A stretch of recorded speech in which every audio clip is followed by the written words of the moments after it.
Hello, good evening to all of you. आप सभी का स्वागत है रामायस में। मैं हूं देवी सिंह। यूपीपीसीएस के लिए बहुत सुपर फास्ट स्पीड में यानी बुलेट ट्रेन की स्पीड में पूरे इन्वायरमेंट एंड इकोलॉजी करीब 1.5 घंटे में कंप्लीट कर लेंगे, जैसे कि हमने पॉलिटी वाला सेक्शन देखा था। मतलब कि एक दिन में अगर आपको रिवाइज करना है मुख्य मुख्य सब्जेक्ट तो कैसे देखेंगे, तो चलो देखते हैं। भाई पर्यावरण, पर्यावरण मतलब दो शब्दों से मिलकर बना है, परिधन आवरण। परि मतलब चारों ओर और ढका हुआ आवरण मतलब तो जीवों को चारों ओर से ढका हुआ, मतलब इसका शाब्दिक अर्थ है कि जीवों को यानी चारों तरफ से ढका हुआ, दैट्स कॉल्ड पर्यावरण। पर्यावरण के भाई विविध पक्ष हैं, तो अवधारणात्मक तरीके से एक लघु स्तर पे और एक बृहत स्तर पे। भाई संसाधन के तौर पे इसके कारक की बात करें तो संसाधन के तौर पे और इसमें से नियंत्रक के तौर पे। वहीं इसकी मुख्य संगठक है, एक जैविक संगठक है और भौतिक संगठक है, साथ में ऊर्जा। वहीं विभिन्नताओं के कारण की बात करें तो भाई जलवायु में परिवर्तन, मृदा प्रकार, स्थलाकृति में अंतर और पर्यावरण के मुख्य संगठनों में संगठक यानी कंपोनेंट में तो भौतिक, और भौतिक में स्थल, वायु और जल। साथ में अगर जैविक की बात करें तो पादप, जंतु, जीव, ठीक है, सूक्ष्म जीव। और ऊर्जा में सौरिक और भूतापी। देखो भाई, पर्यावरण संरक्षण अधिनियम 1986 के अनुसार पर्यावरण की जो परिभाषा है, किसी जीव के चारों तरफ घिरे, ध्यान से सुनना, किसी जीव के चारों तरफ घिरे भौतिक एवं अभौतिक दशाएं और उनके साथ अंतःक्रिया। मतलब क्या है कि पर्यावरण संरक्षण अधिनियम 1986 के अनुसार पर्यावरण की परिभाषा कही गई है कि भाई किसी जीव के चारों तरफ से घिरे भौतिक और जो जैविक दशाएं और उनके साथ अंतःक्रिया ही क्या है, पर्यावरण है। सामान्य परिभाषा, पृथ्वी पर पाए जाने वाले जो जैसे भूमि, जल, वायु, पेड़ पौधे, छोटे जीव का इनका समूह हमारे चारों ओर इन्हें घेरे हुए, मतलब चारों ओर से सामूहिक तौर से पर्यावरण की क्या है, संज्ञा है। निष्कर्ष अगर हम बात करें तो संरचना भाई इसके कई संगठनों से निर्मित होकर इसकी संरचना जो पर्यावरण को बताया, कई संगठक हैं। इसमें से सभी जैविक और अजैविक जो अवयवों का सम्मिश्रण देखा जाता है। लघु और बृहद स्तर पर अवधारणात्मक तरीके से दो भागों में क्लासिफाई किया जा सकता है। और पर्यावरण एक क्षेत्रीय और भूमंडलीय स्तर पे इसमें विभिन्नताएं देखने को मिलती हैं। वहीं कुछ कारकों के आधार पे तो भाई संसाधन के तौर पे और नियंत्रक के तौर पे, ठीक है। धारणीय या सतत विकास, देखो विकास को ऑलरेडी मैंने सस्टेनेबल डेवलपमेंट के बारे में बता आपसे बात करी कि भाई ये क्या है। तो अवधारणा पहले तो वर्तमान की आवश्यकता और भविष्य की आवश्यकता को ध्यान में रखकर विकास करना।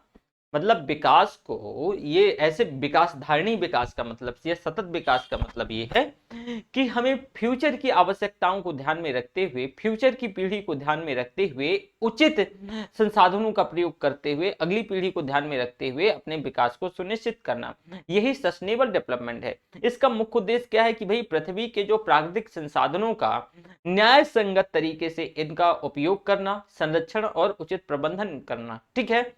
अब देखो शब्द की व्याख्या की बात करें तो 1987 में जो है world commission on environment and development, WCED के द्वारा अवर कॉमन यानी फ्यूचर जो कि ब्रटलैंड रिपोर्ट में इसकी बात करी गई है। जो धारणीय विकास है, पृथ्वी ये 1987 की बात है। फिर पृथ्वी सम्मेलन होता है 1992 में, एजेंडा रियो में होता है, जो कि रियो कहाँ है, ब्राजील में। तो एजेंडा 10 to 21 रियो घोषणा के अंतर्गत धारणीय विकास के इसमें से प्रति पूर्ण समर्थन की बात करी गई है।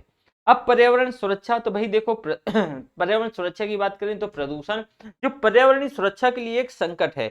और दूसरा इसमें से जो धारणीय विकास, अब देखो प्रदूषण का मतलब इसमें से बहुत सारी चीजें आ जाएंगी। अब धारणीय विकास तो पर्यावरणीय क्षरण को कम करने में ये जो है धारणीय विकास, सतत विकास क्या करती है भाई, सहायता करती है। वही प्रकृति में कार्बन चक्र और जल चक्र की बात करें तो भाई कार्बन देखो विभिन्न अवस्थाओं में हमारे यहाँ विद्यमान है। मूल तौर से ये ग्रेफाइट और हीरा के तौर पे इसका मूल है, बेसिक है। और यौगिक तौर से अगर हम बात करते हैं तो वायुमंडल में देखो कार्बन डाइऑक्साइड हो गया, हाइड्रोजन कार्बोनेट हो गया, ये सारी चीजें यौगिक तौर पे भारत पे नहीं, मतलब जो है ये व्यक्त है, ठीक है।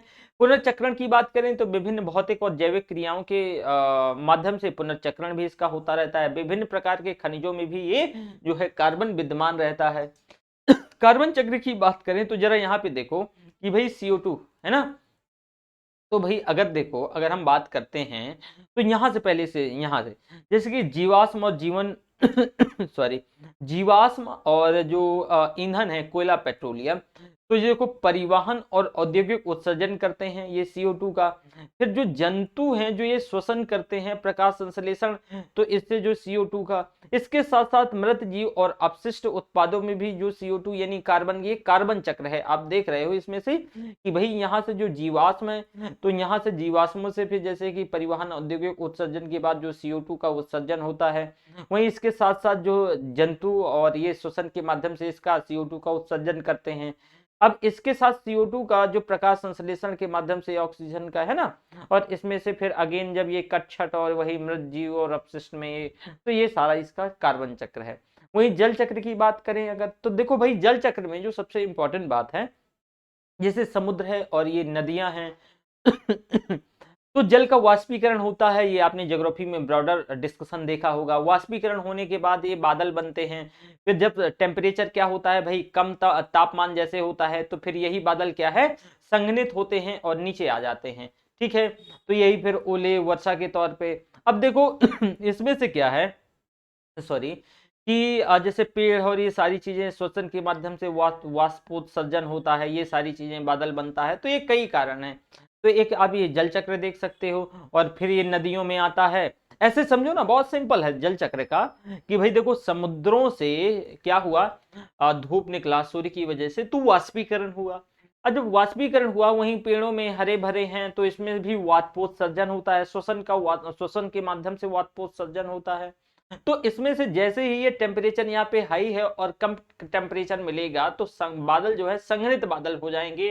फिर ये पानी के तौर पे, और ये जो ओले और ये मतलब वर्षा के तौर पे आपको फिर दोबारा से ये नदियों से बह करके वहीं मिल जाएंगे। ठीक है, इसके साथ साथ हम कुछ इंपॉर्टेंट फैक्ट की बात करें तो पौधों की वृद्धि में जो सहायक होता है जल चक्र, मोस्ट इंपॉर्टेंट, पौधों की वृद्धि में जल चक्र सहायक होता है।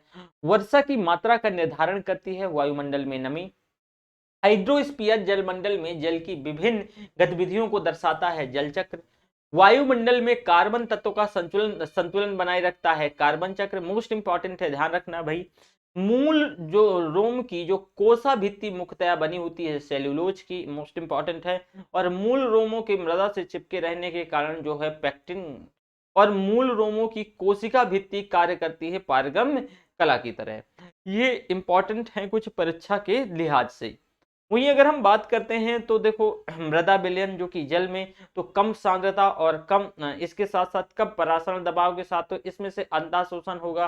फिर मूल रोम जो रिक्तिका रस है, तो इसमें से अधिक सांद्रता जो सांद्रता है, और अधिक परासरण दाब के चलते जो तो अब ये सब देख सकते हो।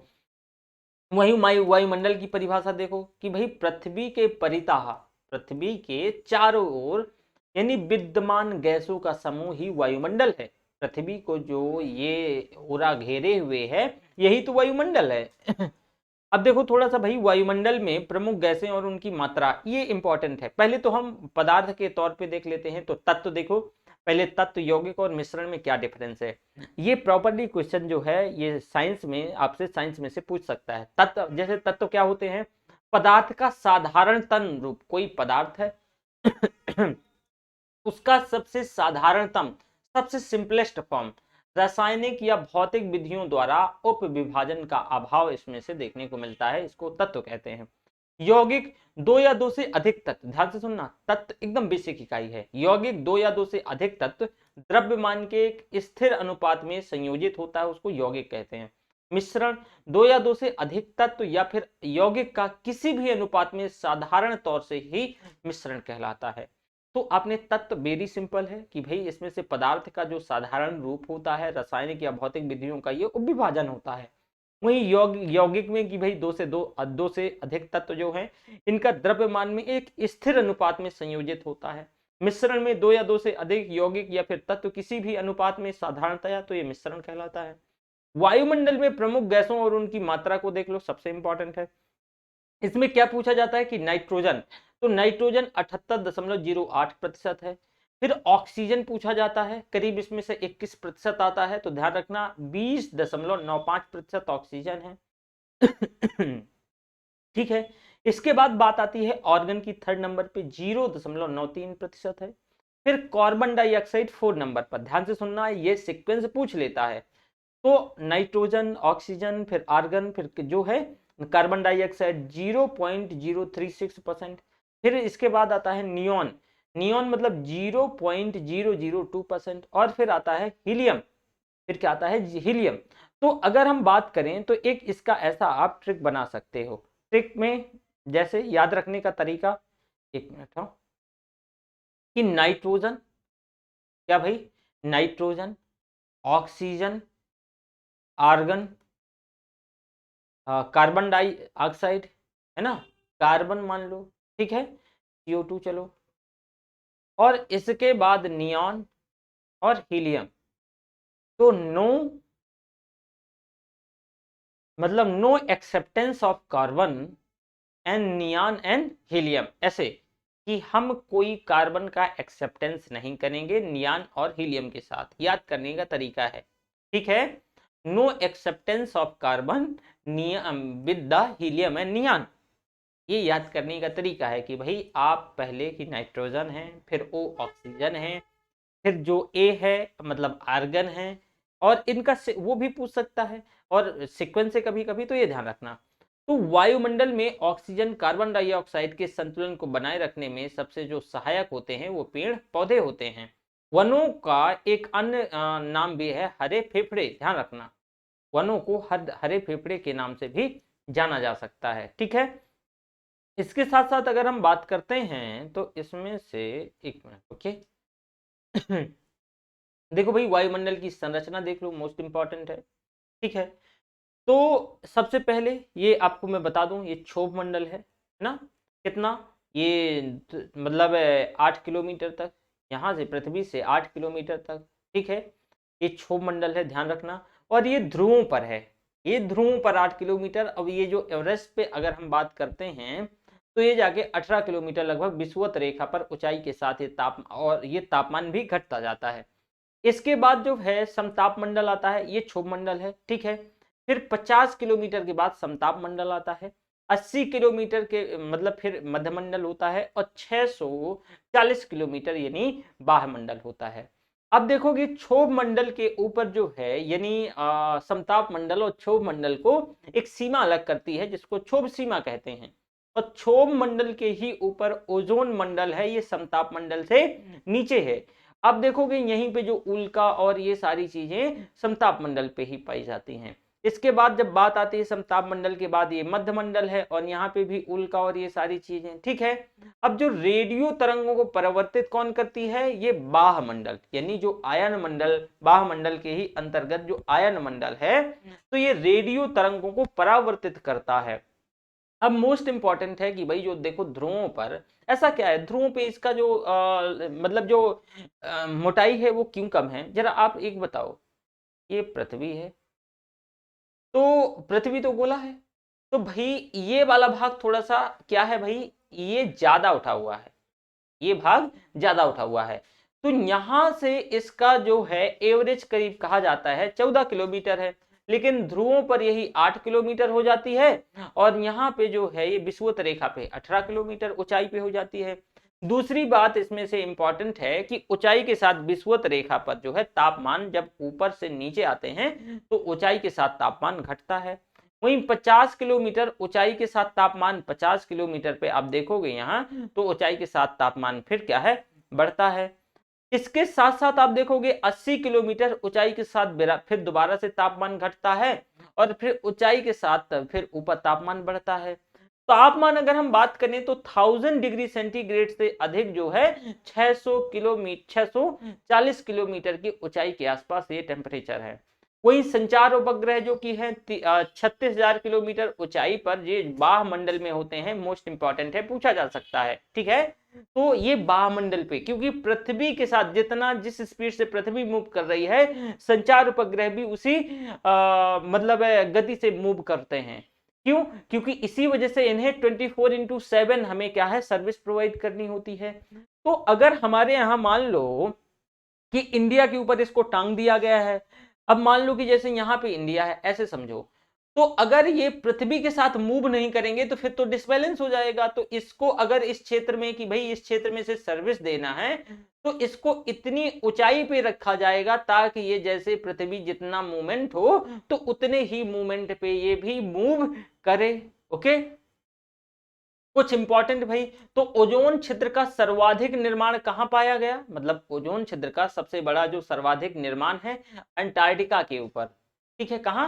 अंटार्कटिका के ऊपर, यानी सदर्न पोल में अंटार्कटिका के ऊपर। ठीक है, सीएफसी और होलोजेंस, यानी जो सीएफसी है, हेलोजेंस है, नाइट्रस ऑक्साइड है, इथेन है, हेलोन है, ये गैसें ओजोन परत के छीणता यानी ओजोन परत की जो झिल्ली को तोड़ने के लिए ये क्या है, उत्तरदायी हैं। सीएफसी हो गया, हेलोजेंस हो गया, नाइट्रस ऑक्साइड हो गया, इथेन हो गया, हेलोन हो गया।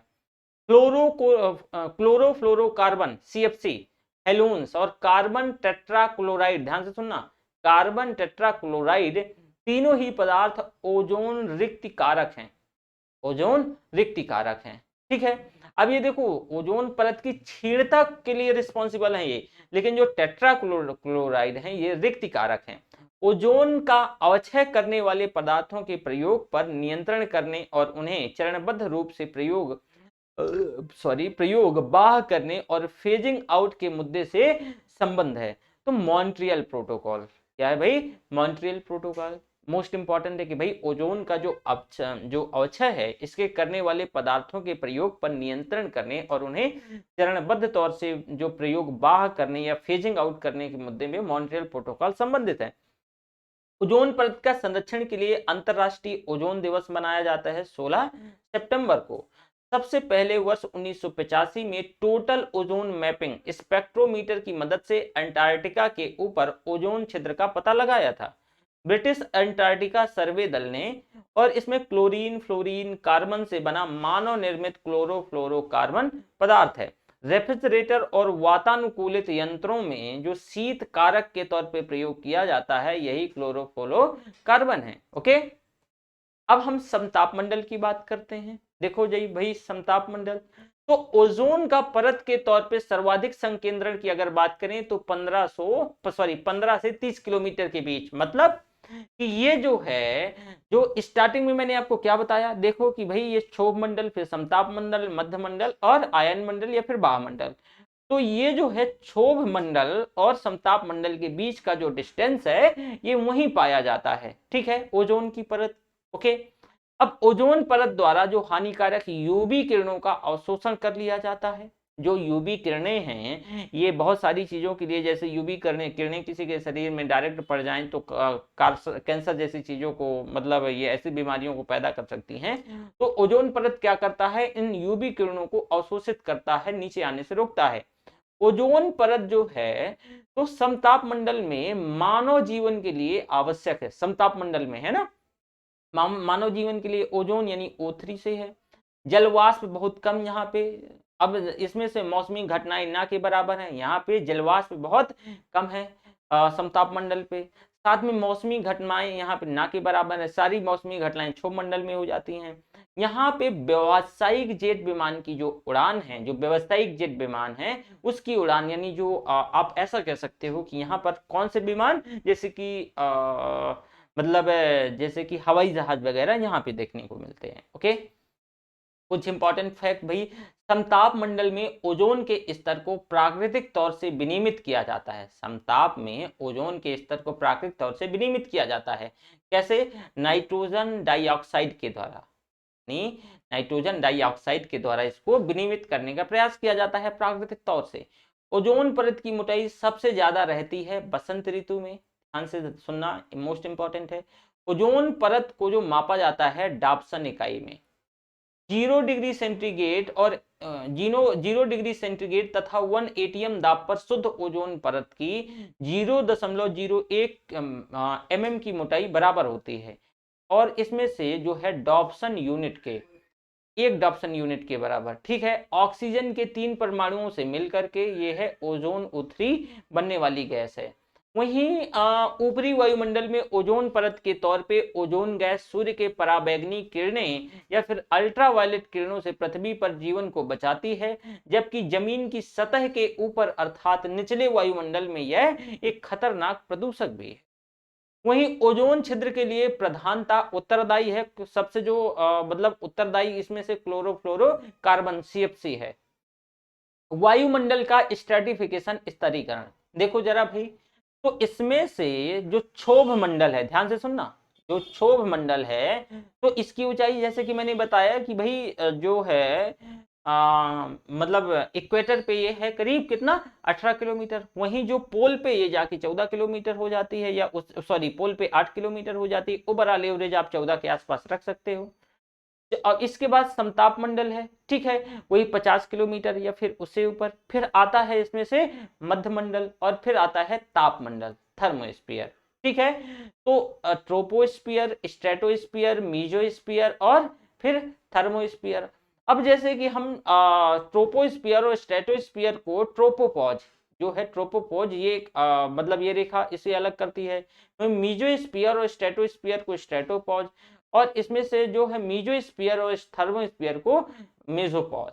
ओके, अब देखो यहाँ पे एक चीज और जो मोस्ट इंपॉर्टेंट है कि वायुमंडल की सबसे निचली परत में तो मौसम की जो प्रायः सभी घटनाएं, चाहे बादल हो, चाहे ओला हो, चाहे कोहरा हो, या फिर तुषार हो, या गर्जन हो, या आंधी तूफान, ये सभी जो है ना ये निचली परत क्षोभ मंडल में देखने को सारी चीजें, ठीक है।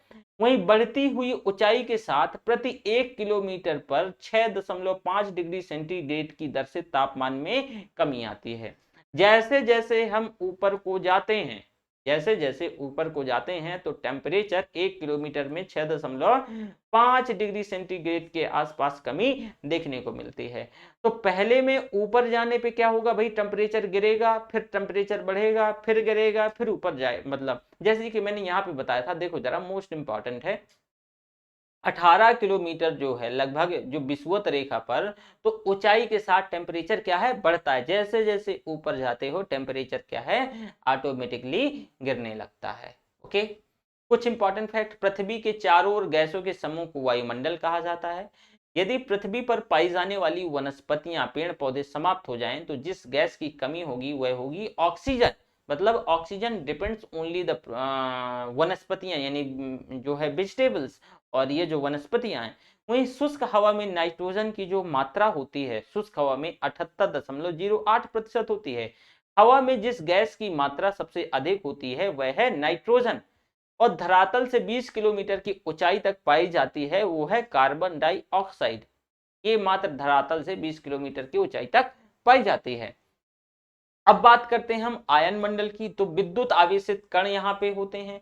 रेडियो तरंगों को भूपृष्ठ पर परिवर्तित कर देती है। जैसे कि देखो आप जो सुन पा रहे हो BBC लंदन या जो भी है, तो किस माध्यम से ये पहले आप मतलब रेडियो तरंगों को वापस करती है, तभी आप सुन पा रहे हो, ठीक है। तो जो बेतार संचरण इसी के माध्यम से ये संभव है। ये आयन मंडल से ही क्या होता है भाई, ये वापस होता है। उत्तरी ध्रुव की ध्रुवीय प्रकाश की बात करें, यानी ऑरा, जो ऑरा बोरियालिस और जो है ऑरा ऑस्ट्रेलिस, जो ये घटनाएं हैं, तो इसकी अगर हम बात करते हैं तो आयन मंडल पर उत्तरी ध्रुव प्रकाश और दक्षिणी ध्रुव प्रकाश, यानी जो है ऑरा बोरियालिस और ऑरा ऑस्ट्रेलिस की घटनाएं देखने को मिलती है। मोस्ट इंपॉर्टेंट है।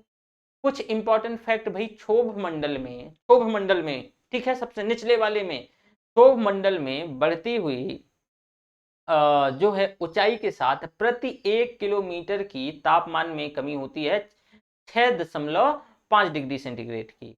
अब ट्रोपोस्फियर यानी जो क्षोभ मंडल है, तो इस परत का नामकरण किसने किया था, टीजरेंज डी बोर्टे ने। ग्रीष्म काल में क्षोभ मंडल की ऊंचाई बढ़ जाती है, जबकि शीतकाल में घट जाती है जो क्षोभ मंडल है, ठीक है।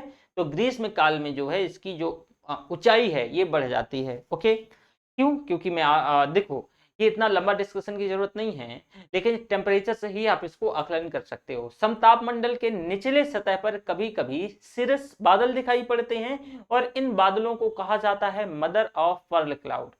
जो समताप मंडल है यानी किसके, क्षोभ मंडल के ऊपर, तो इसके निचले सतह पर कभी कभी सिरस बादल दिखाई पड़ते हैं, और ये बादल चमकते हैं, तो इनको मदर ऑफ पर्ल क्लाउड्स कहा जाता है। वहीं ऊंचाई के साथ तापमान में एकाएक गिरावट होती है, मध्य मंडल में एकाएक अचानक से गिरावट होती है। आयन मंडल में डी जो है मतलब परावर्तन करती है न्यून आवृत्ति वाली रेडियो तरंगों का।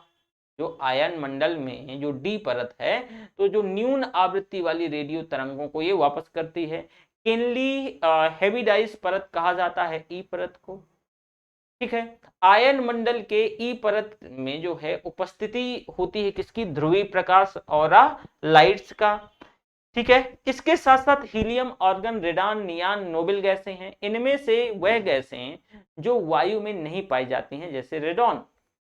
ऐसा पदार्थ जिसमें दो या दो से अधिक तत्व या फिर यौगिक किसी भी अनुपात में साधारण तौर से मिश्रित होते हैं, मिश्रण कहलाता है। अब यहाँ पे देखो थोड़ी सी धारणी विकास यानी धारणी लक्ष्य। तो एक्चुअल में यहां से देखो धारणी जो 17 धारणी विकास हैं, जो सस्टेनेबल एसडीजी गोल है, मोस्ट इंपॉर्टेंट है, पूछा जा सकता है। पहला देखो भैया ये क्यों गोल बनाए गए होंगे, जरा आप खुद ही समझाओ मुझे क्यों, पहले इसे समझ लो फिर मैं बताऊंगा। तो गरीबी के सभी रूपों को पूरे विश्व से समाप्त करना है, पहले गरीबी को समाप्त करना है।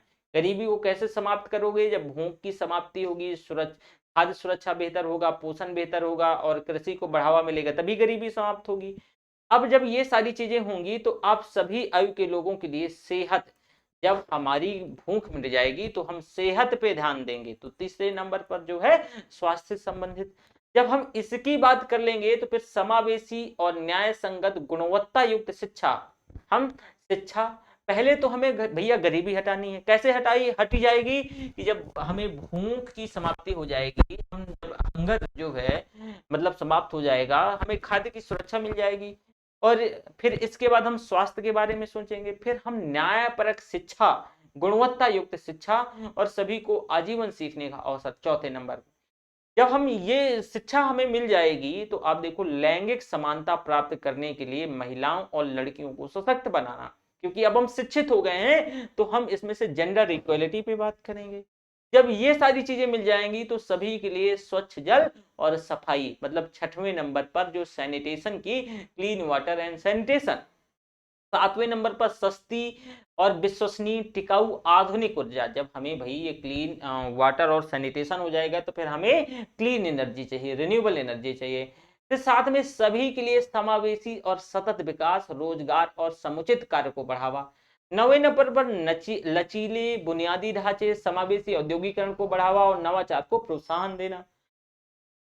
जो हमारा 9वें नंबर पे आपने देखा। 10वें नंबर पे देशों के बीच जो अंदर जो है असमानता को कम करना, देशों के बीच उनके अंदर असमानता को क्या करना है भाई, कम करना है। वहीं 11वें नंबर पर सुरक्षित लचीले टिकाऊ शहर का निर्माण करना। 12वें नंबर पर स्थायी खपत उत्पादन पैटर्न को सुनिश्चित करना। 13वें नंबर पर जलवायु परिवर्तन और उसके प्रभावों से निपटने के लिए तत्काल कार्यवाही करना। वहीं महासागर जो है समुद्र और समुद्री जो संसाधनों का संरक्षण करना। महासागरों, समुद्र और समुद्री संसाधनों का संरक्षण, सतत उपयोग करना, ये हमारा 14वां गोल है। 15वें में कि स्थलीय जीवों की सुरक्षा, स्थलीय परिस्थितियों का संरक्षण, पुनर्जीवन संवर्धन, वनों का संवहनी प्रबंधन, मरुस्थलीकरण का सामना, भूमि क्षय को रोकना और ठीक करना और जैव विविधता क्षति को रोकना। इसमें से आपका जो 16वां है न्याय संगत शांतिपूर्ण समावेशी समाजों को बढ़ावा देना। और अगला है मतलब अंतिम है सतत विकास के लिए वैश्विक भागीदारी को पुनर्जीवित करना। यही हमारा धारणीय या सतत विकास है। वेल अब देखो पृथ्वी शिखर सम्मेलन जो रियो समिट था, इसके बारे में थोड़ा सा। अंतरराष्ट्रीय पृथ्वी शिखर सम्मेलन को संयुक्त राष्ट्र के द्वारा पर्यावरण विकास सम्मेलन था, इन 1992 में क्या किया संपन्न हुआ। रियो डी जेनेरियो ब्राजील में जो एक शहर है। रियो का अर्थ जो समिट हुआ 1992 के दौरान, इसकी स्थापना की गई वैश्विक पर्यावरण सुविधा की। ठीक है, वैश्विक पर्यावरण सुविधा अल्प विकसित देशों का अल्प विकसित देश निधि जो उपलब्ध कराता है, यानी जो यूएनएफसीसी के तहत। ठीक है, वहीं एजेंडा 21 क्या है कि धारणी विकास के लिए एक वैश्विक कार्य योजना। एजेंडा 21 को पारिस्थितिकी विनाश तथा आर्थिक असमानता को समाप्त करने पर भी बल देता है।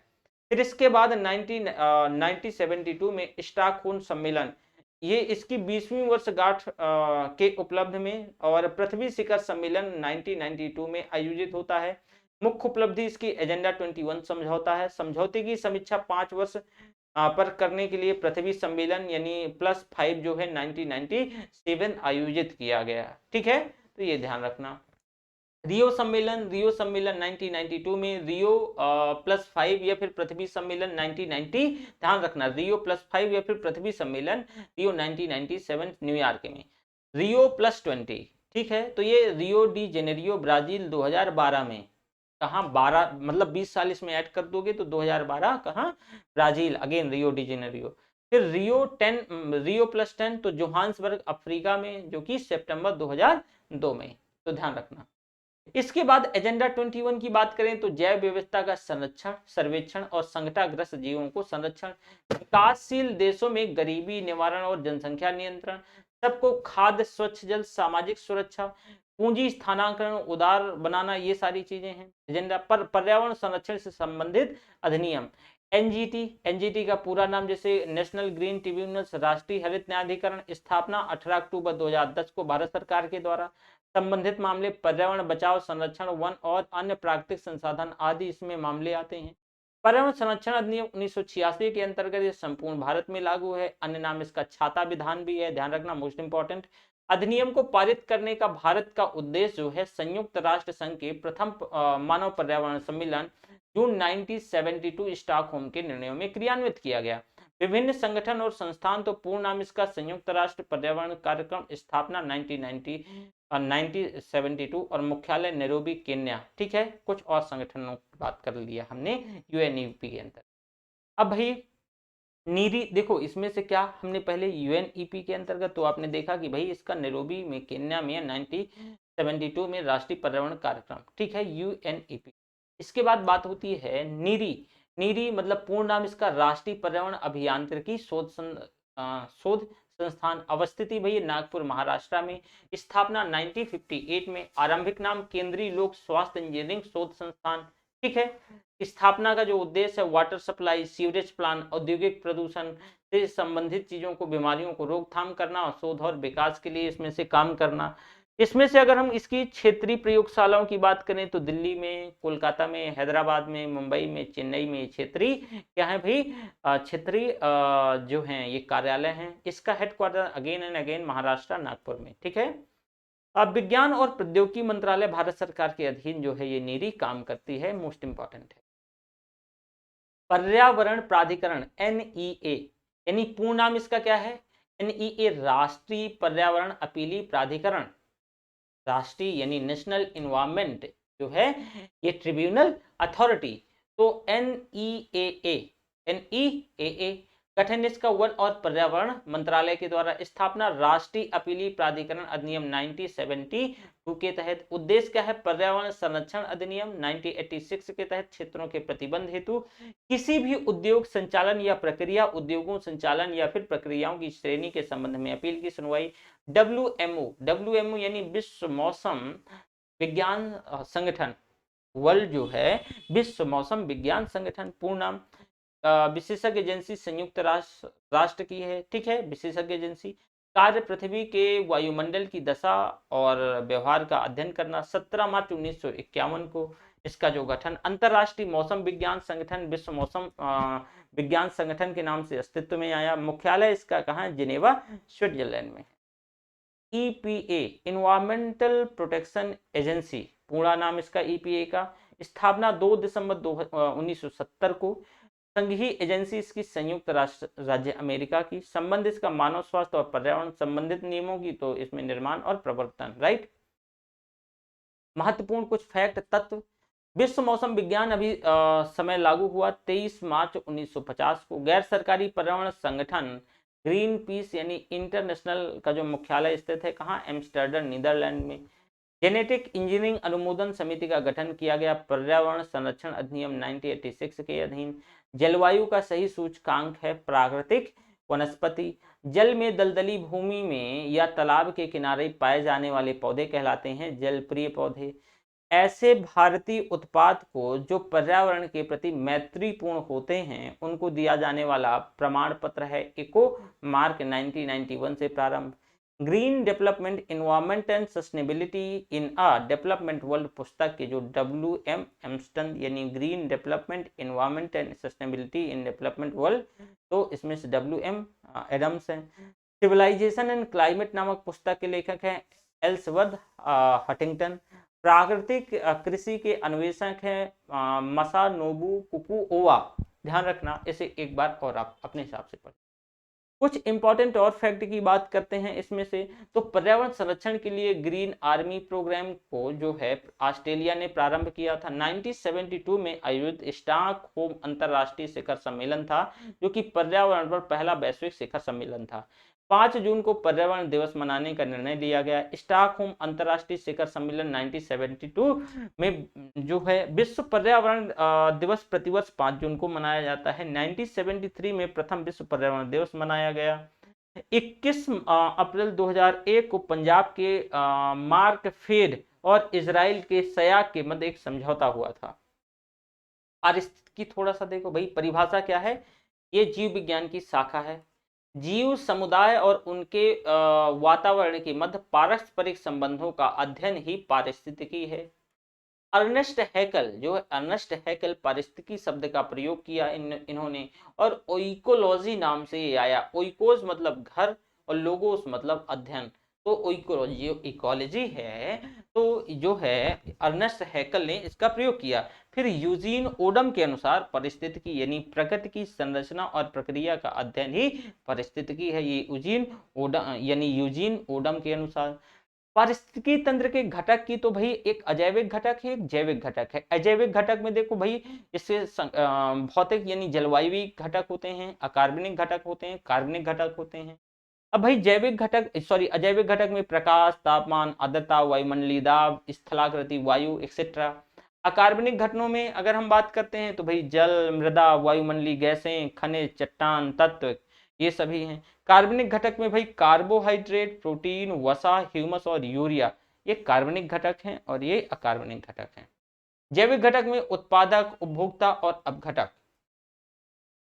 इसके बारे में पारिस्थितिकी तंत्र तो भाई जो वर्ष 1935 देखो, एजी टांसले ने वर्ष 1935 में पारिस्थितिकी तंत्र की संकल्पना सबसे पहले प्रस्तावित की। अब इसके साथ पारिस्थितिकी तंत्र में आप देखोगे भौतिक तंत्रों का एक विशेष प्रकार से रचना है जो कि अजैविक और जैविक घटकों से मिलकर बनी है। ये आकार परिवर्तन जो है आकार के अनुसार है, विशेष इसमें से खुला तंत्र है और आकार में भिन्नता है। वहीं पारिस्थितिकी इसका व्यापक आयाम देखो तो मानव पे, समाज पे और भौतिक पर्यावरण पे, वहीं आप देखोगे जंतु, वनस्पति, जलवायु, तो इस सभी चीजों का जो अध्ययन क्रियावती यही मतलब पारिस्थितिकी है। पारिस्थितिकी तंत्र में प्रकृति क्रियात्मक इकाई जैसे कि विचारधारा तो कार्ल मोबियस, फोर्ब्स और जो कार्ल मोबियस हैं तो इसको बायो सिनोसिस, और जो फोर्ब्स है तो माइक्रोकॉस्म। अब पृथ्वी विशाल पारिस्थितिकी तंत्र का उदाहरण है। दूसरा पारिस्थितिकी तंत्र की सेवाएं तो भाई व्यवस्था सेवाएं, ठीक है, इसमें से नियंत्रण सेवाएं, समर्थन सेवाएं, सांस्कृतिक सेवाएं और संरक्षण सेवाएं, ठीक है। अब भाई खाद्यान्न और जल का उत्पादन जैसे कि हम व्यवस्था सेवा के अंतर्गत, वहीं नियंत्रण सेवा में जलवायु और रोग जो है इसका नियंत्रण, समर्थन सेवाओं में पोषण चक्र और फसल जो है पराकरण, साथ में सांस्कृतिक सेवाएं में आध्यात्मिक, शैक्षणिक और मनोरंजन सेवाएं, इसमें से जो कुछ है विविधता अनुसरण जैसे संरक्षण सेवाएं हैं। पारिस्थितिकी तंत्र में अगर हम प्राकृतिक और कृत्रिम आर्टिफिशियल या मानवीकृत की पारिस्थितिकी तंत्र की बात करें तो भाई स्थली, इसमें से प्राकृतिक स्थली में जैसे वन, घास स्थल, मरुस्थल, ठीक है, ये स्थली है स्थल रूप पे। अब जली की बात करें तो भाई जिसमें दो भागों में एक लवणीय जल होता है, एक अलवणीय जल होता है। अलवणीय जल जो है तालाब, झील, झरना, और जो लवणीय जल है वो जैसे लवण झील हो गया, ज्वार नदमुख हो गया, समुद्र होगा, ये लवणीय जल है। वहीं हम कृत्रिम मानवीकृत पारिस्थितिकी तंत्र में भाई देखें तो भाई कृषि, खेत, ये क्या है आर्टिफिशियल जो है, जल, जीवशाला, अंतरिक्ष यान, ये सभी ये आर्टिफिशियल इकोलॉजिकल कंपोनेंट है। वहीं समुद्री जल की बात करें तो भाई जो समुद्र है पृथ्वी के जलमंडल का विशालतम पारिस्थितिकी तंत्र है। 97% पृथ्वी पर विद्यमान जलमंडल का इसमें से भाग है। सर्वाधिक व्याप्त जो है लवण सोडियम क्लोराइड इसमें पाया जाता है। पारिस्थितिकी असंतुलन की बात करें तो मूल कारण इसका वनोन्मूलन है, वन कट रहे हैं। साथ में इसमें से गौण कारण है कि भाई बाढ़ एक इसका कारण है, भाई बाढ़ के चलते अकाल भी और वर्षा की परिवर्तनीयता इसमें से बहुत ज्यादा बदल रही है, और मरुस्थलीकरण, ये इसके गौण कारक हैं। वहीं इसमें से जैवमंडल तो भाई मिट्टी, जल, वायु, सेल से निर्मित और पतली परत है जैवमंडल, पृथ्वी के चारों ओर आवरण के मंडल के तौर पे ये व्याप्त है। इंपॉर्टेंट फैक्ट देखो, किसी प्रजाति विशेष के पौधे या जीव या अन्य जीवधारियों के रहने का स्थान आवास कहलाता है। ऊर्जा का ह्रास पारिस्थितिकी तंत्र में प्रत्येक पोषण स्तर से आगे बढ़ने पर होता है। साथ में स्वपोषित यानी प्रकाश संश्लेषण और रासायनिक संश्लेषण के द्वारा अपना आहार स्वयं निर्मित करने वाले संगठक स्वपोषी कहलाते हैं। स्वपोषित जो अपना भोजन स्वयं तैयार करते हैं, जैसे पेड़ पौधे, वन, तालाब तथा झील, ये प्राकृतिक पारितंत्र का हिस्सा है। धान का खेती मानव निर्मित कृत्रिम पारिस्थितिकी तंत्र का हिस्सा है। ओके, समुद्री जल में सर्वाधिक व्याप्त जो लवण है ये सोडियम क्लोराइड सबसे ज्यादा विविध में सब।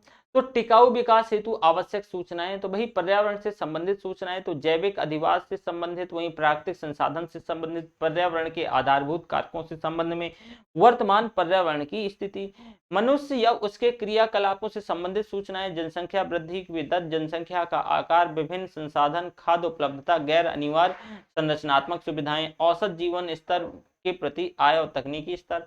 पर्यावरण अपकर्ष की बात करें तो भाई प्राकृतिक आवास का विनाश, वहीं अजैव विविधता की हानि और प्राकृतिक संसाधनों के क्षरण के चलते पर्यावरण को बहुत क्षति हुई है, अपकर्ष हुआ है। सबसे महत्वपूर्ण भूमिका जल चक्र में, जैसे जल का वाष्पीकरण और सौर विकिरण की वजह से, और जल चक्र का चालन। अब खाद्य श्रृंखला की बात करते हैं भाई। वृक्ष और जो घास जल पारिस्थितिकी तंत्र की जो फूड चेन है, खाद्य श्रृंखला है।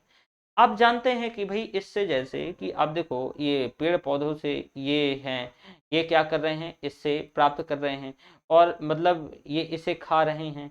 और यही जो जिराफ या फिर ये गैड़ा है, ये से मतलब इनको क्या कर रहा है, अगर आप देखें तो इस पे डिपेंडेंट कौन है भाई, जो शेर है इन पे ही डिपेंडेंट है। ठीक है, ये मतलब शेर का ही शिकार बनते हैं। अगर हम यहाँ पे बात करें तो देखो ये जो प्राकृतिक ये सारी चीजें हैं, और ये जैसे कि पूरी आप ये ऐसा देख सकते हो कि मान लीजिए पेड़ पौधे, तो ये जैसे कि हिरन है, हिरन को खाया कौन भाई, शेर खाया, और शेर को फिर गिद्ध खाया, है ना।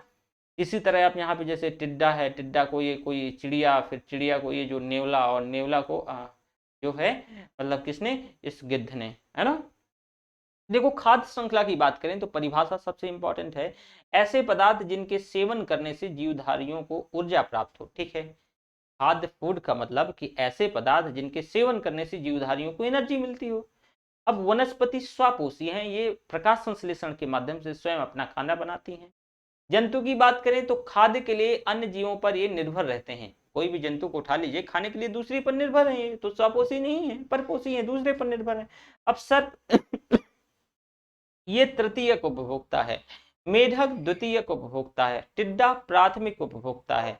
अब घास जो है उत्पादक, घास भाई उत्पादक है, ये टिड्डा है प्राथमिक उपभोक्ता है, फिर जो मेढक है तो ये द्वितीयक उपभोक्ता है, और जो सर्प है ये तृतीयक उपभोक्ता है। घास स्थल पारितंत्र की खाद्य श्रृंखला में आहार श्रृंखला के कुछ घटक का सही क्रम है ये, कि घास, टिड्डा, मेढक, सर्प एक्सेट्रा।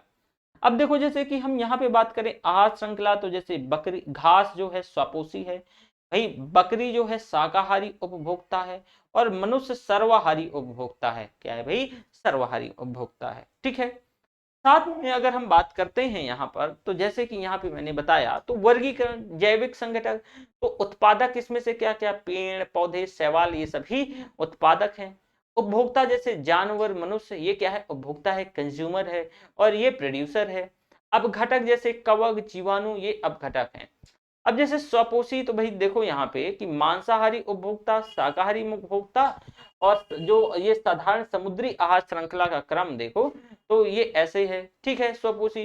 तो अब देखोगे कि इनकी संख्या क्या है, ऊपर जाते वक्त क्या होती है भाई, आप देखोगे यहाँ ये जैसे कि ये आप देख रहे हो ये पूरा पिरामिड, तो ये पिरामिड जो है,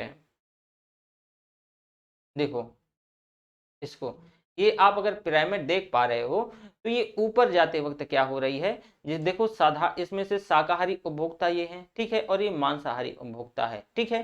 वहीं अगर हम यहाँ देखो ये स्वपोषी है, ये क्या भाई स्वपोषी है, इनकी संख्या ज्यादा, फिर इनकी संख्या ज्यादा, और फिर सबसे कम इनकी संख्या। देखो ऐसे सभी पौधों जो प्रकाश संश्लेषण के द्वारा भोजन का निर्माण करते हैं या कहलाते हैं, उनको प्राथमिक पोषण या उत्पादक कहलाते हैं, उनको प्राथमिक पोषण या उत्पादक कहलाते हैं सभी पेड़ पौधे। अब हरे रंग के लवक यानी क्लोरोफिल की सहायता से प्रकाश संश्लेषण से पौधे अपना खाना स्वयं बनाते हैं। मुख्य प्राथमिक उत्पादक की बात करें तो समुद्री खाद्य श्रृंखलाओं में जो फाइटोप्लैंक्टन है यानी पादप प्लवक जो हैं, तो ये क्या है मुख्य प्राथमिक उत्पादक हैं। वहीं फाइटोप्लैंक्टन की बात करें तो पृथ्वी के वायुमंडल में उपस्थित ऑक्सीजन की अधिकांश मात्रा के लिए उत्तरदायी है। फाइटोप्लैंक्टन का मतलब है कि पृथ्वी के वायुमंडल में उपस्थित ऑक्सीजन की अधिकांश मात्रा के लिए रिस्पॉन्सिबल है। अब चींटी की बात करते हैं भाई, तो अपघटक और उपभोक्ता दोनों की श्रेणी से ये संबंधित वाला जीव है, ठीक है। प्राथमिक उपभोक्ता की अगर हम बात करते हैं भाई, तो ऐसे जीवधारी जो अपना भोजन प्राथमिक उत्पादों यानी हरे पेड़ पौधों से प्राप्त करते हैं, उन्हें प्राथमिक उपभोक्ता कहलाते हैं, उन्हें प्राथमिक उपभोक्ता कहते हैं। तो आपने ये भी समझा, ठीक है। अब देखो जैसे कि अपघटक और उपभोक्ता दोनों की श्रेणी में चींटी को रखा जाता है। फाइटोप्लैंक्टन जो है पृथ्वी में वायुमंडल में उपस्थित ऑक्सीजन की अधिकांश मात्रा के लिए रिस्पॉन्सिबल है। वहीं तितली की बारे में थोड़ी सी देखो, ये जो है पुष्पी पौधों के परागण में महत्वपूर्ण भूमिका, संख्या में गिरावट से पौधों के परागण पर प्रतिकूल प्रभाव देखने को मिलता है और खाद्य श्रृंखला में निम्न सदस्य के तौर पर यह कार्य करता है। ऊर्जा का प्रवाह जो है एक रूप से दूसरे रूप में परिवर्तन के कारण ऊर्जा का ह्रास होता है, मतलब एक जगह से दूसरी जगह अगर जाएगा तो ऊर्जा का ह्रास देखने को मिलता है। पारिस्थितिकी निकाय में ऊर्जा का जो प्राथमिक स्रोत सौर ऊर्जा है। जैव मंडलीय पारिस्थितिकी तंत्र में धरती पर विद्यमान सभी पारिस्थितिकी प्रणालियों का योग है। ऊर्जा का प्रवाह एक दिशीय अजैविक प्रणाली से जैविक प्रणाली की दिशा में यानी अजैविक प्रणाली से जैविक प्रणाली की दिशा में होता है। उत्पादक से प्राथमिक उपभोक्ता की तरफ यानी जो है उत्पादक से प्राथमिक उपभोक्ता की तरफ, प्राथमिक उपभोक्ता से द्वितीयक उपभोक्ता की तरफ, द्वितीयक उपभोक्ता से तृतीयक उपभोक्ता की तरफ। तो हर पोषण स्तर पर उपलब्ध जो ऊर्जा की मात्रा में ह्रास देखने को मिलेगा कि भाई उत्पादक से प्राथमिक उपभोक्ता, प्राथमिक से दूसरा, द्वितीयक तो द्वितीयक से तीसरा।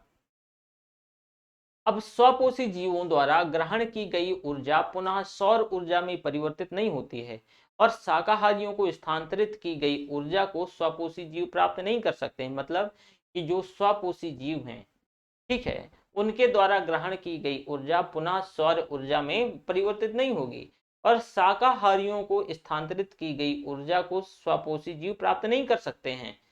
तो ऊर्जा का प्रवाह एक दिशीय होता है। विभिन्न पारिस्थितिकी तंत्रों में जो है उत्पादक की सफल उत्पादकता का लगभग 10% भाग ही शाकाहारियों के द्वारा स्वांगीकृत हो पाता है। 10%, 10%, ओके। अब 10% का नियम का मतलब क्या है कि जैसे लिंडमैन द्वारा ये जो नियम है 1942 में प्रतिपादित किया गया, शाकाहारी जंतु के द्वारा उत्पादक की शुद्ध प्राथमिक उत्पादकता का 10% भाग अपने में सिंचित है। फिर मांसाहारी जंतु के द्वारा इस शाकाहारी जंतु का भक्षण करके शाकाहारी की जो है 10% ऊर्जा इसमें से सिंचित है। इसकी 10%, ध्यान से सुनना।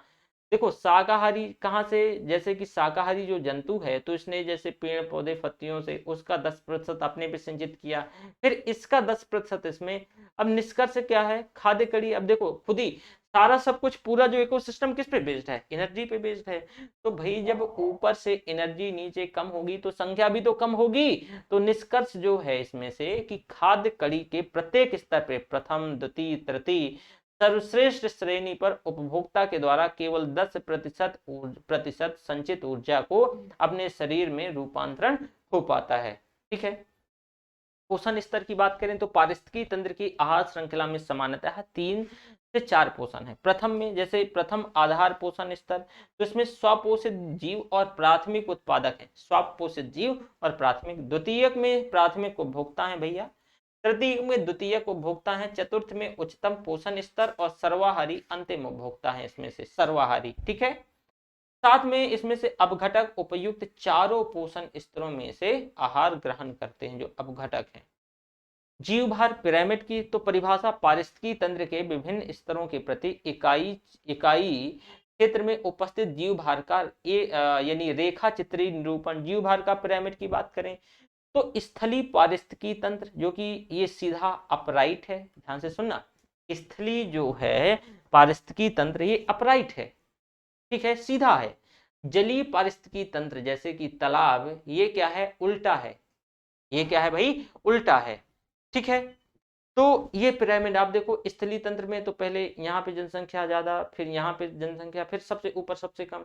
यहीं यहाँ पे ऐसा इसका उल्टा है कि आप देखोगे सबसे जो ऊपर जनसंख्या, फिर यहाँ पे, और सबसे यहाँ पे जो नीचे सबसे कम है ना। तो ये ध्यान रखना, जलीय पारिस्थितिकी तंत्र में जो है जीव भार पिरामिड जो उल्टा, और स्थलीय में ये अपराइट सीधा है। जैव वानिकी और जैविक आवर्धन। जैव वानिकी जैसे कि बायोमास की बात करें, बायो का अर्थ है जीवन, जीव। जो नोमिस का अर्थ है मतलब नियम या ला, तो शाब्दिक अर्थ जीवन के नियम। बायोनोमिक्स का मतलब, बायोनोमिक्स का मतलब क्या हुआ, जीवन के नियम। पारिस्थितिकी का पर्याय तो मानव तंत्रों को प्रभावित करने वाले प्राकृतिक तंत्र के मूल्यों पर बल। इसके साथ साथ अगर हम बात करते हैं इसमें, तो पूर्ण नाम इसमें से जो है, देखो इसका जो पूर्ण नाम है, तो आप ये देख पा रहे हो, इसको इसको क्या एसेंट है मुझे पता नहीं है। ये जो है नाम ना, ये जर्मन नेम है, इसको क्या पढ़ा जाता है, ये थोड़ा सा इसे आप ऐसे कि डाइस, डाइक्लोरो, डाइफी, ट्राइक्लोरो टाइहेंस, कुछ जो है इसका पूरा नाम। इसमें से जो है जैव निम्नीकरणीय कीटनाशक और अवशोषित होने के बाद उत्सर्जन द्वारा बाहर निकालना लगभग असंभव है। वहीं जैविक तौर से जो डीडीटी की बात कर रहे हैं, जैविक तौर से नष्ट नहीं होता है। खाद्य श्रृंखला में प्रथम स्तर, द्वितीय, तृतीयक स्तर सामान्यतः जीवों में वसा वाले ऊतकों में जमा होता है। जैव रासायनिक चक्र की बात करें तो परिभाषा भाई, परिस्थितिकी तंत्र में अजैविक तत्वों के जैविक प्रावस्था में परिवर्तन होता है। जैविक तत्वों के अजैविक रूप में पुनः मतलब पुनरागमन का ये प्रारूप है। साथ में बात करें तो जैव भू रासायनिक प्रकार तो भाई गैसीय चक्र यानी गैसियस साइकिल, उदाहरण जैसे ऑक्सीजन चक्र, नाइट्रोजन चक्र। औषधि जैसे कि sedimentary cycles, calcium, phosphorus, sulphur and potassium etcetera. पारिस्थितिकी पदछाप और मिलेनियन। देखो पारिस्थितिकी पदछाप माप की इकाई क्या है भाई, इसकी भूमंडलीय हेक्टेयर। परिभाषा पारिस्थितिकी घटकों की वह आवश्यक मात्रा जो मनुष्यों को उसके जीवन शैली को सुचारू तौर से चलाने के लिए आवश्यक हो। मापन इसका मनुष्य के द्वारा उत्सर्जित कार्बन का। पारिस्थितिकी तंत्र और विविध। यूकेलिप्टस पारिस्थितिकी तंत्र और विविध। तो यूकेलिप्टस पर्यावरणीय शत्रु अत्यधिक जल ग्रहण शक्ति के कारण दिया गया नाम। रोपित स्थान की मिट्टी के जल स्तर में अत्यधिक गिरावट, ऑस्ट्रेलिया महाद्वीप में बहुतायत में उपलब्धता। ठीक है, यूकेलिप्टस के बारे में, ये क्या है, पर्यावरणीय का शत्रु है, बहुत ही जल को ग्रहण कर लेता है, इसकी वजह से आसपास की जो है मतलब ये बहुत ज्यादा प्रभावित करता है, और ऑस्ट्रेलिया महाद्वीप में इसकी बहुत ज्यादा उपलब्धता है, जल स्तर में बहुत ज्यादा गिरावट। ठीक है, यूकेलिप्टस, ये थोड़ी सी इसके बारे में। लैंटिक आवास, स्थिर जल की मतलब जल का आवास, आर्द्र भूमि, तालाब, झील, जलाशय, इसका ये है लैंटिक आवास बोलते हैं। फिर लोटिक आवास, बहते जल का आवास यानी नदी है इसका। इकोटोन, दो भिन्न समुदायों के बीच का जो संक्रमण क्षेत्र है, दो समुदाय हैं, एक ये और जो एक ये, तो इसके बीच का जो संक्रमण क्षेत्र है दिस इज इकोटोन। पारिस्थितिकी आंदोलन, तो इसमें से चिपको, पेड़ों की कटाई को रोकने के लिए एक महत्वपूर्ण आंदोलन है। इसमें से विशेष महिलाएं तो वृक्षों से चिपक कर खड़ी हो गई थी, आपको पता है। नर्मदा बचाओ आंदोलन, नर्मदा नदी के ऊपर बनाई जा रही जो बहुउद्देशीय बांध परियोजना को रोकने के लिए नर्मदा बचाओ आंदोलन। इफको, दक्षिण भारत में जो पर्यावरण संरक्षण से संबंधित आंदोलन कर्नाटक में प्रारंभ हुआ। साइलेंट वैली बचाओ केरल में प्रारंभ हुआ, उद्देश्य इसका कुंती पुझा नदी पर बनने वाले डैम की योजना को रद्द करवाना था, ये संबंधित। पारिस्थितिकी तंत्र और विविध, जैसे महासागर सर्वाधिक स्थायी पारिस्थितिकी तंत्र, यहाँ पे महासागरों पे। पिक्नोक्लाइन, जल निकाय में घनत्व प्रवणता का प्रदर्शन। थर्मोक्लाइन, जल निकाय में गहराई के साथ तापमान परिवर्तन का प्रदर्शक है। तो पिक्नोक्लाइन जल निकाय में घनत्व प्रवणता का प्रदर्शक, थर्मोक्लाइन मतलब इसमें से तापमान परिवर्तन का प्रदर्शक। जोसेफ ग्रीनेल पारिस्थितिकी शब्द की सर्वप्रथम प्रस्तुति अर्नीस नेस 1973 में गहन पारिस्थितिकी शब्द में सर्वप्रथम उपयोगकर्ता। हेलोक्लाइन जल निकाय में लवणता जो है इसका प्रदर्शक, ध्यान रखना।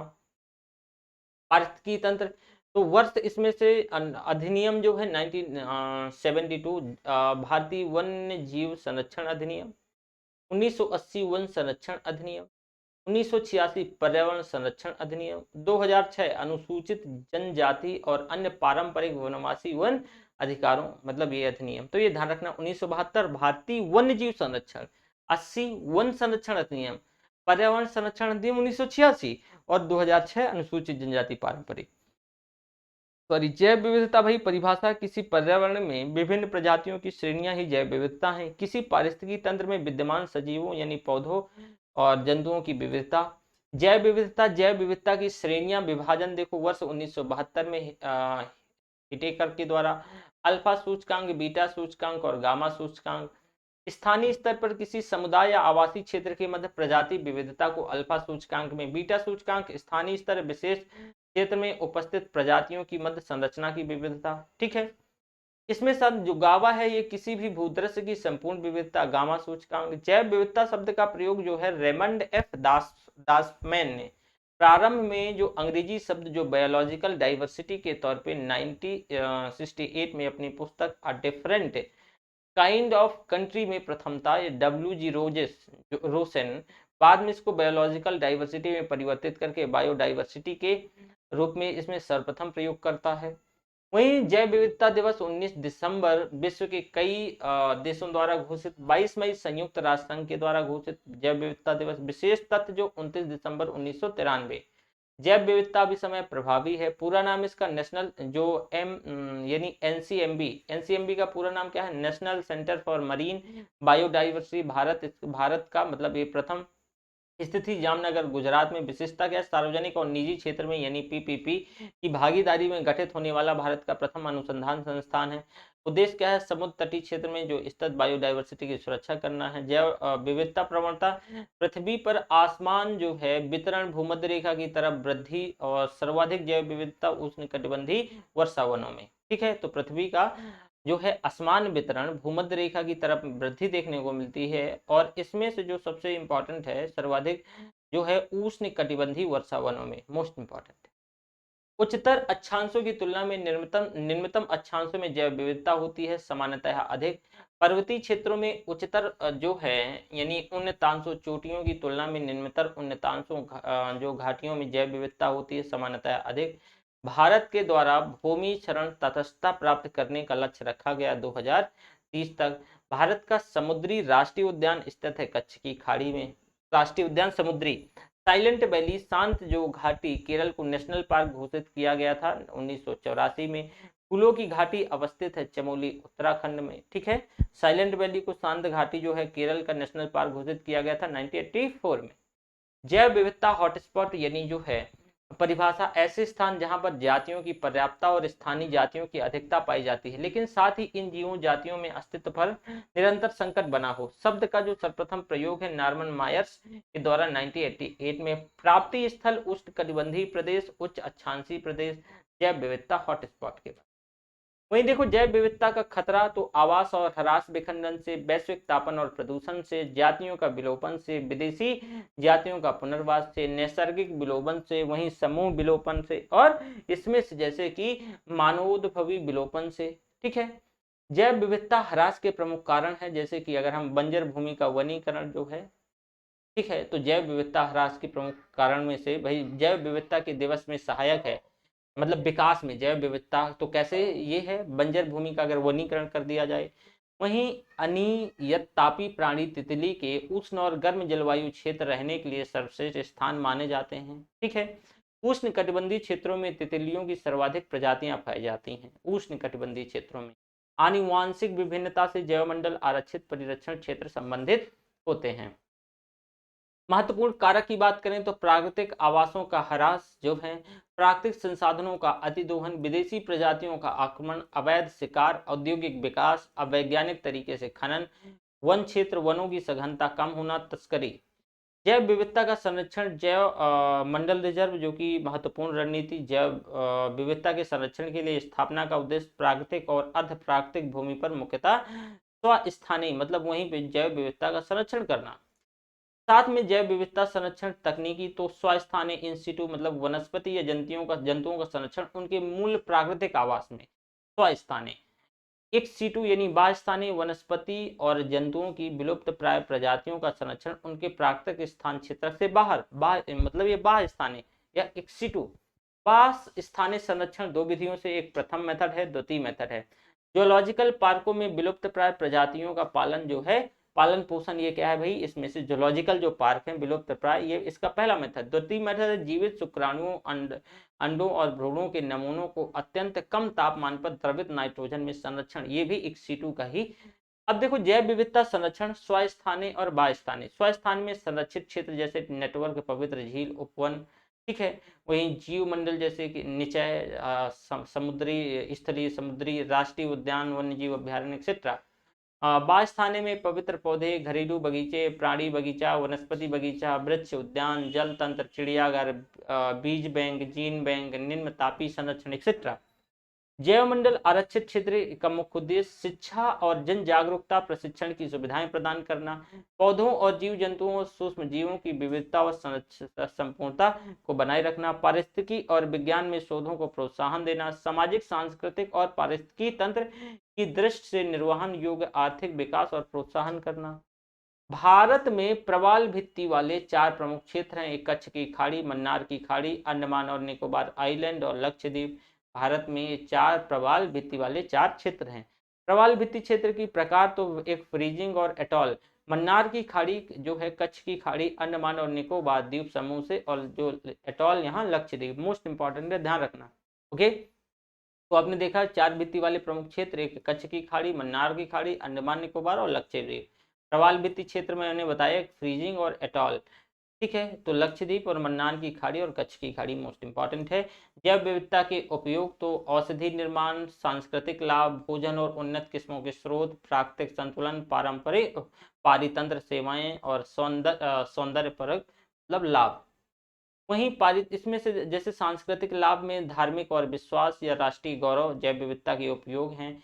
सौंदर्य परक लाभ में भाई पर्यटन हो गया, पालतू जानवर हो गए, साहित्य रचना हो गई। पारितंत्र सेवाओं में जलवायु नियंत्रण, वनों और सागरों के द्वारा अपशिष्ट पदार्थों का पुनर्चक्रण, जल संरक्षण, जिसमें सस्य परागण और पोषण चक्र, मृदा अपरदन की रोकथाम, भोजन और उन्नत जो है किस्मों के स्रोत की अगर हम बात करते हैं तो नई फसलें, उन्नत किस्म की फसलें और यानी औषधि निर्माण, कुनैन टेक्स्ट, इसमें से टेक्सॉल और बोटानी मतलब मतलब केमिकल्स, मार्फिन एक्सेट्रा। इसमें से आयुसीएन देख लो, पूरा नाम अंतरराष्ट्रीय प्रकृति प्राकृतिक संसाधन संरक्षण संघ। अंतरराष्ट्रीय संगठन यानी जो है प्रकृति संरक्षण और प्राकृतिक संसाधन के सतत प्रयोग के क्षेत्र में कार्यरत संयुक्त राष्ट्र में प्रथम संस्था। आधिकारिक दर्जा संयुक्त राष्ट्र महासभा पर्यवेक्षक का है। प्रकाशन रेड डाटा बुक का है। विलुप्ति के कगार पर खड़े संकटग्रस्त पौधों और पशु जातियों की सूची सम्मिलित करना। किसी भी प्रजाति को तब विलुप्त माना जाता है जब वह उसके अपने प्राकृतिक आवास में 50 वर्ष से ना देखी गई हो, तो उसे विलुप्त मान लिया जाता है।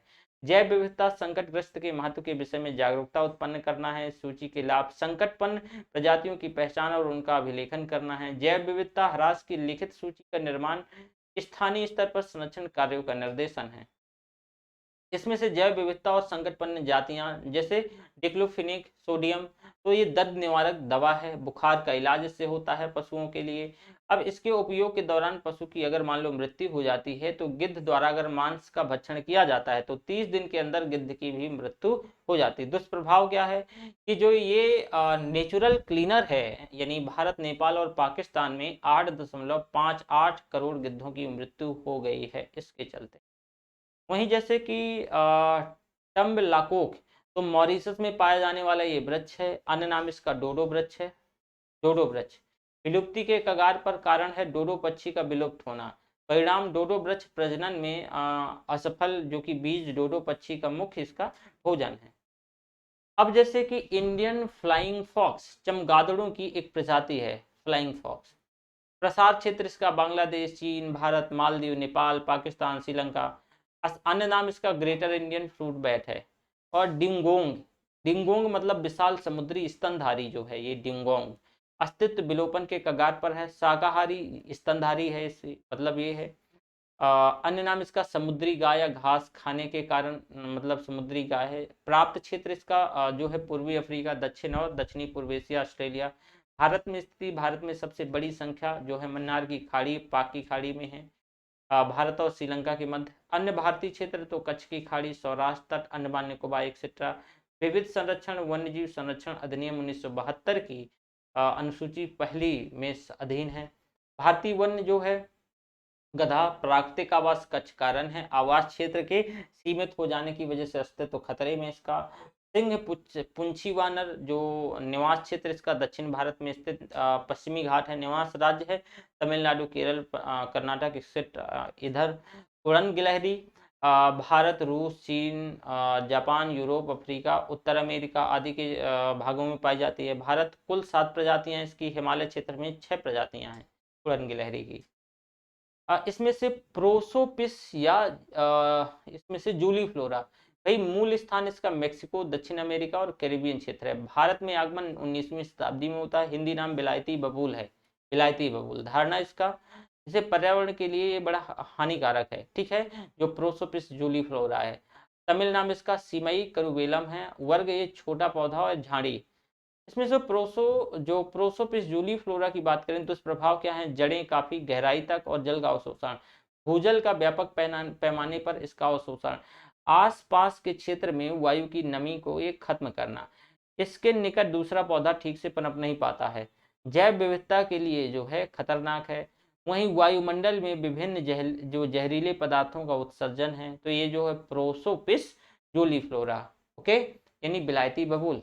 रेड पांडा, वैज्ञानिक नाम इसका एलुरस फलगेंस, इसका अन्य नाम क्या है, आयन कैंट। विशेष तथ्य इसका रैंकून जैसी छवि है। पर्यावरण भारत यानी प्राकृतिक रूप से उत्तर पूर्वी भारत में उप हिमालयी क्षेत्र, मुख्य रूप से सिक्किम, पश्चिम बंगाल, अरुणाचल प्रदेश। विश्व इसका भाई विश्व स्तर में नेपाल, भूटान, चीन, लाओस, म्यांमार में, ओके, ये सारी चीजें हैं। कल हम इसके आगे जो भारत में रामसर स्थलों की सूची है तो ये देखेंगे, और खासकर उत्तर प्रदेश में, उत्तर प्रदेश हम देखेंगे, लेकिन उत्तर प्रदेश जैसे ऊपरी गंगा नदी, नवाबगंज पक्षी अभ्यारण्य, ये जो है रामसर साइट में शामिल हैं, 8 हैं, ठीक है। पार्वती आरंगा पक्षी जो कि मोस्ट इंपॉर्टेंट, ये पूछा जा सकता है। समसपुर पक्षी अभ्यारण्य, सरसई नावर झील, सांडी पक्षी अभ्यारण्य, समान पक्षी अभ्यारण्य और सुर सरोवर, ये प्लीज पूछा जा सकता है। सारा सब कुछ बताऊंगा कल, ठीक है। थैंक यू वेरी मच, अपना अपना ध्यान रखना।